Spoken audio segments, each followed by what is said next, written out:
Hi ವೀಕ್ಷಕರೇ, ಎಲ್ಲರಿಗೂ ನಮಸ್ಕಾರ. ನೋಡಿ, ಕೊನೆಗೂ ಸರ್ಕಾರ ಪ್ರತಿಯೊಂದು ಗೃಹಲಕ್ಷ್ಮಿ ಯೋಜನೆಯ ಫಲಾನುಭವಿಗಳ ಬ್ಯಾಂಕ್ ಖಾತೆಗೆ ಕಳೆದ 4 ತಿಂಗಳಿಂದ ನಿಮ್ಮ ಬ್ಯಾಂಕ್ ಖಾತೆಗೆ ಹಣ ಬರ್ದಿಲ್ಲ ಅಂತ ಯಾರೆಲ್ಲ ಹೇಳ್ತಾ ಇದ್ರಿ, ಇಂತಹ 4 ತಿಂಗಳ ಒಟ್ಟು 8,000 ಹಣನ ಸರ್ಕಾರ ಇದೀಗ ಕೊನೆಗೂ ನಿಮ್ಮ ಬ್ಯಾಂಕ್ ಖಾತೆಗೆ ಜಮಾ ಮಾಡ್ತಾ ಇದೆ.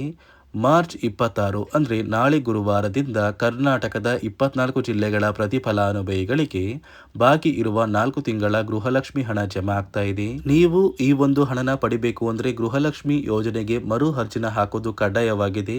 ಅದೇ ರೀತಿ ರೇಷನ್ ಕಾರ್ಡ್ ಹೊಂದಿರುವ ಪ್ರತಿ ಕಾರ್ಡ್ದಾರರಿಗೂ ಕೂಡ ಸರ್ಕಾರ 3 ಗುಡ್ ನ್ಯೂಸ್ನ ಕೂಡ ಕೊಟ್ಟಿದ್ದು, ಆ ಒಂದು ಗುಡ್ ನ್ಯೂಸ್ ಏನು ಮತ್ತು ಯಾವ ಜಿಲ್ಲೆಗಳಿಗೆ ಹಣ ಬರುತ್ತೆ ಅಂತ ನಾನು ನಿಮಗೆ ತಿಳಿಸ್ಕೊಡ್ತಾ ಇದ್ದೀನಿ. ಅದಕ್ಕಿಂತ ಮೊದಲು ನೋಡಿ ವೀಕ್ಷಕರೇ, ನೀವೇನಾದ್ರೂ ಇನ್ನೂ ಕೂಡ ನನ್ನ ಚಾನಲ್ನ ಸಬ್ಸ್ಕ್ರೈಬ್ ಆಗಿಲ್ಲ ಅಂದರೆ ದಯವಿಟ್ಟು ಪ್ರತಿಯೊಬ್ಬರು ಚಾನಲ್ನ ಸಬ್ಸ್ಕ್ರೈಬ್ ಮಾಡ್ಕೊಳ್ಳಿ, ಹಾಗೆ ವಿಡಿಯೋಗೆ ಒಂದು ಲೈಕ್ನ ಕೊಡಿ. ಹೌದು ವೀಕ್ಷಕರೇ, ಸರ್ಕಾರದಿಂದ ಈಗಾಗಲೇ ಪ್ರತಿಯೊಂದು ಗೃಹಲಕ್ಷ್ಮಿ ಯೋಜನೆಯ ಫಲಾನುಭವಿಗಳ ಬ್ಯಾಂಕ್ ಖಾತೆಗೆ ಒಟ್ಟು 4 ತಿಂಗಳ ಪೆಂಡಿಂಗ್ ಇರುವ 8,000 ಹಣನ ಜಮಾ ಮಾಡಿದೆ.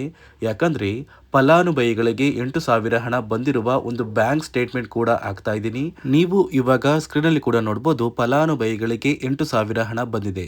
ಇದೇ ರೀತಿ ನಿಮ್ಮ ಬ್ಯಾಂಕ್ ಖಾತೆಗೂ ಕೂಡ ಈ ಗೃಹಲಕ್ಷ್ಮಿ ಯೋಜನೆಯ 4 ತಿಂಗಳ 8,000 ಹಣನ ಸರ್ಕಾರ ಈಗಾಗಲೇ ಜಮಾ ಮಾಡ್ತಾ ಇದೆ.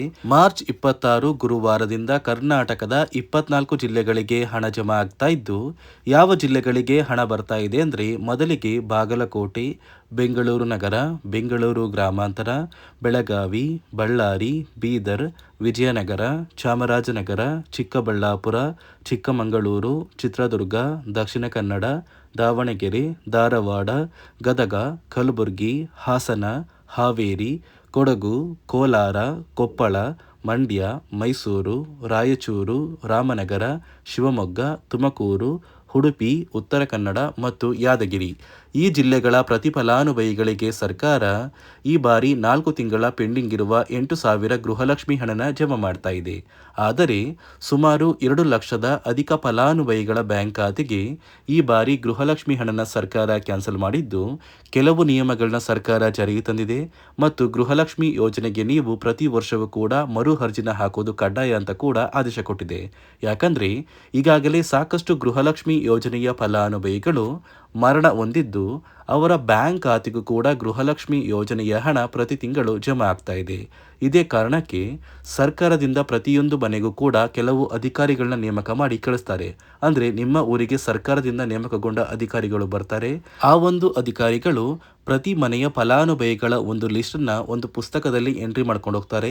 ಒಂದು ವೇಳೆ ಫಲಾನುಭವಿಗಳು ಏನಾದರೂ ಮರಣ ಹೊಂದಿದ್ರೆ ಅವರ ಹೆಸರನ್ನ ಗೃಹಲಕ್ಷ್ಮಿ ಯೋಜನೆಯಿಂದ ಸರ್ಕಾರ ರಿಮೂವ್ ಮಾಡ್ತಾರೆ. ಯಾಕಂದ್ರೆ ಈ ಫಲಾನುಭವಿಗಳಿಗೆ ಬಂದಿರುವ ಪ್ರತಿಯೊಂದು ತಿಂಗಳ ಹಣನ ಕೂಡ ಸರ್ಕಾರ ವಾಪಸ್ ಪಡೆಯುತ್ತೆ.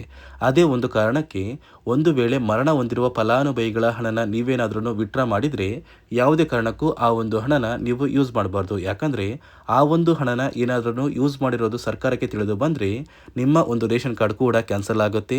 ಕೊನೆಗೂ ಸರ್ಕಾರದಿಂದ ಈ 4 ತಿಂಗಳ 8,000 ಹಣನ ನಿಮ್ಮ ಬ್ಯಾಂಕ್ ಖಾತೆಗೆ ಮಾರ್ಚ್ 26ರಿಂದ ಜಮಾ ಮಾಡಲಿದೆ. ಅದೇ ರೀತಿ ರೇಷನ್ ಕಾರ್ಡ್ ಹೊಂದಿರುವ ಪ್ರತಿಯೊಂದು ಫಲಾನುಭವಿಗಳಿಗೂ ಕೂಡ ಸರ್ಕಾರ 3 ಭರ್ಜರಿ ಗುಡ್ ನ್ಯೂಸ್ನ ಕೊಟ್ಟಿದ್ದು, ಈ ಬಾರಿ ಪ್ರತಿಯೊಂದು ರೇಷನ್ ಕಾರ್ಡ್ದಾರರಿಗೂ ಕೂಡ ಸರ್ಕಾರ ಹೊಸ ಒಂದು ರೇಷನ್ ಕಾರ್ಡ್ಗೆ ಯಾರೆಲ್ಲ ಅರ್ಜಿ ಹಾಕಬೇಕು ಅಂತ ವೇಟ್ ಮಾಡ್ತಾ ಇದ್ರಿ, ಅಂತಹ ಫಲಾನುಭವಿಗಳು ನಿಮ್ಮ ಒಂದು ರೇಷನ್ ಕಾರ್ಡ್ಗೆ ನೀವು ಹೊಸ ಅರ್ಜಿನ ಹಾಕ್ಬೋದು. ಒಂದು ವೇಳೆ ಈ ಹಿಂದೆ ಏನಾದ್ರೂ ನಿಮ್ಮ ರೇಷನ್ ಕಾರ್ಡ್ನ ಸರ್ಕಾರ ಕ್ಯಾನ್ಸಲ್ ಮಾಡಿದ್ರು ಕೂಡ ನೀವು ಹೊಸ ರೇಷನ್ ಕಾರ್ಡ್ಗೆ ಅಪ್ಲಿಕೇಶನ್ನ ಹಾಕೋದಕ್ಕೆ ಸರ್ಕಾರ ಅವಕಾಶ ಮಾಡಿಕೊಟ್ಟಿದೆ. ಅದೇ ರೀತಿ ಪ್ರತಿ ರೇಷನ್ ಕಾರ್ಡ್ಗೆ ಸರ್ಕಾರದಿಂದ ಇನ್ನು ಮುಂದೆ ಪ್ರತಿ ತಿಂಗಳು 5ರಿಂದ 6 ರೀತಿಯ ಆಹಾರ ಪದಾರ್ಥಗಳು ಇರುವಂತಹ ಇಂದಿರ ಕಿಟ್ನ ಉಚಿತವಾಗಿ ಕೊಡ್ತಾ ಇದೆ. ಅದೇ ರೀತಿ 3ನೆಯ ಒಂದು ಗುಡ್ ನ್ಯೂಸ್ ಬಂದು, ಇನ್ನು ಮುಂದೆ ನೀವು ನಿಮ್ಮ ಒಂದು ರೇಷನ್ ಕಾರ್ಡ್ಗೆ ಅಕ್ಕಿನ ತಗೋಬೇಕಾದ್ರೆ ನಿಮ್ಮ ಒಂದು ಬೆರಳು ಆ ಒಂದು ಮಷಿನಲ್ಲಿ ವರ್ಕ್ ಆಗಿಲ್ಲ ಅಂದ್ರೂ ಕೂಡ ನೀವು ಒಂದು ಪುಸ್ತಕದಲ್ಲಿ ನಿಮ್ಮ ಒಂದು ಡೀಟೇಲ್ಸ್ನ ಎಂಟ್ರಿ ಮಾಡಿಸಿ ನಿಮಗೆ ಸಿಗಬೇಕಾಗಿರುವಂತಹ ಅಕ್ಕಿನ ಪಡ್ಕೋಬಹುದು ಅಂತ ಸರ್ಕಾರ ಆದೇಶ ಕೊಟ್ಟಿದ್ದು, ಪ್ರತಿ ರೇಷನ್ ಕಾರ್ಡ್ಗೂ ಕೂಡ ಸರ್ಕಾರ ಈ ಭರ್ಜರಿ 3 ಗುಡ್ ನ್ಯೂಸ್ನ ಕೊಟ್ಟಿದೆ. ನೋಡಿ ಸ್ನೇಹಿತರೆ, ಈ ಬಾರಿ ಸುಮಾರು 1 ಲಕ್ಷಕ್ಕಿಂತ ಅಧಿಕ ಫಲಾನುಭವಿಗಳ ಬ್ಯಾಂಕ್ ಖಾತೆಗೆ ಸರ್ಕಾರ ಗೃಹಲಕ್ಷ್ಮಿ ಯೋಜನೆಯ ಹಣನ ಜಮಾ ಮಾಡ್ತಾ ಇಲ್ಲ. ಕಾರಣ ಏನು ಅಂದರೆ, ನಿಮ್ಮ ಬ್ಯಾಂಕ್ ಖಾತೆಗೆ ಡೆಬಿಟ್ ಮೂಲಕ ಹಣ ಜಮಾ ಮಾಡುವಂತಹ ಸಂದರ್ಭದಲ್ಲಿ ಸರ್ಕಾರ ಸಾಕಷ್ಟು ಫಲಾನುಭವಿಗಳ ಒಂದು ಬ್ಯಾಂಕ್ ಖಾತೆಗೆ ಹಣ ಜಮಾ ಮಾಡೋದನ್ನು ಕ್ಯಾನ್ಸಲ್ ಮಾಡಿದೆ. ಯಾಕಂದರೆ ಇತ್ತೀಚೆಗೆ ಹಣಕಾಸು ಇಲಾಖೆ ಜಾರಿಗೆ ತಂದಿರುವ 5 ನಿಯಮಗಳ ಆಧಾರದ ಮೇಲೆ ಪ್ರತಿಯೊಂದು ಫಲಾನುಭವಿಗಳಿಗೆ ಸರ್ಕಾರ ಈ ಒಂದು ಹಣನ ಜಮಾ ಮಾಡ್ತಾ ಇದ್ದು, ಯಾರೆಲ್ಲ ಫಲಾನುಭವಿಗಳು ಈ ನಿಯಮಗಳನ್ನ ಪಾಲಿಸಿಲ್ಲ, ನಿಮ್ಮ ಬ್ಯಾಂಕ್ ಖಾತೆಗೂ ಕೂಡ ಹಣ ಜಮಾ ಆಗೋದಿಲ್ಲ. ಹಾಗಾದರೆ ಬನ್ನಿ ಸ್ನೇಹಿತರೆ, ಸರ್ಕಾರ ಜಾರಿಗೆ ತಂದಿರುವ ಆ 5 ಹೊಸ ನಿಯಮಗಳು ಏನು ಅಂತ ನಾನು ನಿಮಗೆ ತಿಳಿಸ್ಕೊಡ್ತಾ ಇದ್ದೀನಿ. ನೋಡಿ ಸ್ನೇಹಿತರೆ, ಮೊದಲನೆಯ ಒಂದು ನಿಯಮ ಬಂದು, ಸಾಕಷ್ಟು ಫಲಾನುಭವಿಗಳು ಹೊಂದಿರುವಂತಹ ಒಂದು ರೇಷನ್ ಕಾರ್ಡ್ ಏನಿದೆ, ಆ ಒಂದು ರೇಷನ್ ಕಾರ್ಡ್ನ ಮನೆಯ ಸದಸ್ಯರ ಪ್ರತಿಯೊಬ್ಬರ ಒಂದು ಆಧಾರ್ ಕಾರ್ಡ್ನ ನಿಮ್ಮ ರೇಷನ್ ಕಾರ್ಡ್ಗೆ ಕಡ್ಡಾಯವಾಗಿ ಲಿಂಕ್ ಮಾಡಿಸ್ಬೇಕು. ಅಂದರೆ ಈ ಒಂದು ಲಿಂಕ್ ಮಾಡಿಸುವಂತಹ ಒಂದು ಪ್ರೊಸೀಜರ್ಗೆ ಸರ್ಕಾರ KYC ಅಂತ ಕರೀತಾರೆ. ನಿಮ್ಮ ರೇಷನ್ ಕಾರ್ಡ್ಗೆ ಇನ್ನೂ ಸಹ KYC ಆಗಿಲ್ಲ ಅಂದರೆ ನಿಮ್ಮ ಬ್ಯಾಂಕ್ ಖಾತೆಗೆ ಸರ್ಕಾರ ಮುಂದಿನ ದಿನಗಳಲ್ಲಿ ಗೃಹಲಕ್ಷ್ಮಿ ಯೋಜನೆಯ ಹಣನ ಕ್ಯಾನ್ಸಲ್ ಮಾಡುತ್ತೆ. ಅದೇ ರೀತಿ ಎರಡನೆಯ ಒಂದು ನಿಯಮ ಬಂದು, ಸಾಕಷ್ಟು ಫಲಾನುಭವಿಗಳು ಕಳೆದ 3 ತಿಂಗಳಿಂದ ಸರ್ಕಾರದಿಂದ ಬರ್ತಾ ಇರುವಂತಹ ಒಂದು ರೇಷನ್ ಏನಿದೆ, ಅಂದರೆ ಉಚಿತ ಅಕ್ಕಿ ಏನಿದೆ, ಈ ಒಂದು ರೇಷನ್ನ ಪಡ್ಕೋತಾ ಇಲ್ಲ. ಒಂದು ವೇಳೆ ಕಳೆದ 3 ತಿಂಗಳಿಂದ ನೀವು ರೇಷನ್ನ ಪಡ್ಕೊಂಡಿಲ್ಲ ಅಂದರೆ ಸರ್ಕಾರ ನಿಮ್ಮ ಬಳಿ ಇರುವಂತಹ ಒಂದು ರೇಷನ್ ಕಾರ್ಡ್ನ ಕ್ಯಾನ್ಸಲ್ ಮಾಡುತ್ತೆ.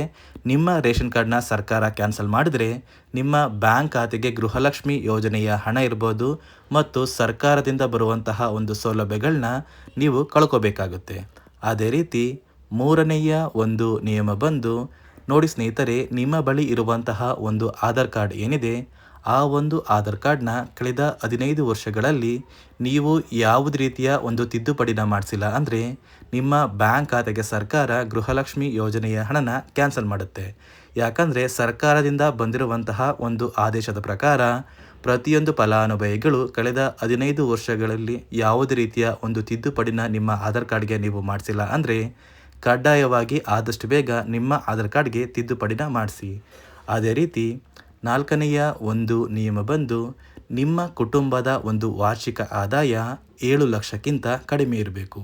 ಒಂದು ವೇಳೆ ನಿಮ್ಮ ಕುಟುಂಬದ ವಾರ್ಷಿಕ ಆದಾಯ 7 ಲಕ್ಷಕ್ಕಿಂತ ಜಾಸ್ತಿ ಇದ್ದರೆ ನಿಮ್ಮ ಬ್ಯಾಂಕ್ ಖಾತೆಗೆ ಸರ್ಕಾರ ಗೃಹಲಕ್ಷ್ಮಿ ಯೋಜನೆಯ ಹಣನ ಕ್ಯಾನ್ಸಲ್ ಮಾಡುತ್ತೆ. ಅದೇ ರೀತಿ ಐದನೆಯ ಒಂದು ನಿಯಮ ಬಂದು, ನಿಮ್ಮ ಕುಟುಂಬದ ಸದಸ್ಯರು ಅಥವಾ ಗೃಹಲಕ್ಷ್ಮಿ ಯೋಜನೆಯ ಫಲಾನುಭವಿಗಳು ಯಾರು ಕೂಡ ಸರ್ಕಾರಿ ನೌಕರರಾಗಿ ಕಾರ್ಯನಿರ್ವಹಿಸ್ತಾ ಇರಬಾರ್ದು. ಒಂದು ವೇಳೆ ನಿಮ್ಮ ಕುಟುಂಬದಲ್ಲಿ ಯಾರೇ ಆಗಿದ್ರೂ ಸರ್ಕಾರಿ ನೌಕರರಾಗಿ ಕಾರ್ಯನಿರ್ವಹಿಸ್ತಾ ಇದ್ದರೆ ನಿಮ್ಮ ಬ್ಯಾಂಕ್ ಖಾತೆಗೆ ಗೃಹಲಕ್ಷ್ಮಿ ಯೋಜನೆಯ ಹಣ ಕ್ಯಾನ್ಸಲ್ ಆಗುತ್ತೆ. ಈ 5 ನಿಯಮಗಳ ಆಧಾರದ ಮೇಲೆ ಪ್ರತಿಯೊಂದು ಫಲಾನುಭವಿಗಳಿಗೆ ಸರ್ಕಾರ ಹಣ ಜಮಾ ಮಾಡ್ತಾ ಇದೆ. ಒಂದು ವೇಳೆ ನೀವು ಈ 5 ನಿಯಮಗಳನ್ನ ಪಾಲಿಸಿಲ್ಲ ಅಂದರೆ ನೀವು ಕೂಡ ಗೃಹಲಕ್ಷ್ಮಿ ಯೋಜನೆಯ ಹಣದಿಂದ ವಂಚಿತರಾಗಬೇಕಾಗುತ್ತೆ. ನೋಡಿ ವೀಕ್ಷಕರೇ, ನಿಮ್ಮ ಬ್ಯಾಂಕ್ ಖಾತೆಗೆ ಸರ್ಕಾರದಿಂದ ನಾಳೆ ಗುರುವಾರ ಮಾರ್ಚ್ 26ರಂದು ಕರ್ನಾಟಕದ 24 ಜಿಲ್ಲೆಗಳ ಪ್ರತಿ ಫಲಾನುಭವಿಗಳಿಗೆ 4 ತಿಂಗಳ ಗೃಹಲಕ್ಷ್ಮಿ ಯೋಜನೆಯ 8,000 ಹಣನ ಸರ್ಕಾರ ಜಮಾ ಮಾಡ್ತಾ ಇದೆ. ಅದೇ ರೀತಿ ಪ್ರತಿ ರೇಷನ್ ಕಾರ್ಡ್ದಾರರಿಗೂ ಕೂಡ ಸರ್ಕಾರ 3 ಗುಡ್ ನ್ಯೂಸ್ನ ಕೊಟ್ಟಿದೆಯಲ್ಲ, ಆ ಒಂದು ಗುಡ್ ನ್ಯೂಸ್ನ ಪ್ರತಿ ಸೌಲಭ್ಯಗಳನ್ನ ಕೊಡುತ್ತೆ ಅಂತ ಹೇಳ್ತಾ ಇದಿಷ್ಟು ಸರ್ಕಾರದಿಂದ ಬಂದಿರುವ ಹೊಸ ಮಾಹಿತಿಯಾಗಿದೆ. ನಾನು ಕೊಟ್ಟಿರುವಂತಹ ಮಾಹಿತಿ ನಿಮಗೆ ಇಷ್ಟ ಆಗಿದ್ದಲ್ಲಿ ದಯವಿಟ್ಟು ಪ್ರತಿಯೊಬ್ಬರು ನನ್ನ ಚಾನಲ್ನ ಸಬ್ಸ್ಕ್ರೈಬ್ ಮಾಡ್ಕೊಳ್ಳಿ, ಹಾಗೆ ವಿಡಿಯೋಗೆ ಒಂದು ಲೈಕ್ನ ಕೊಡಿ.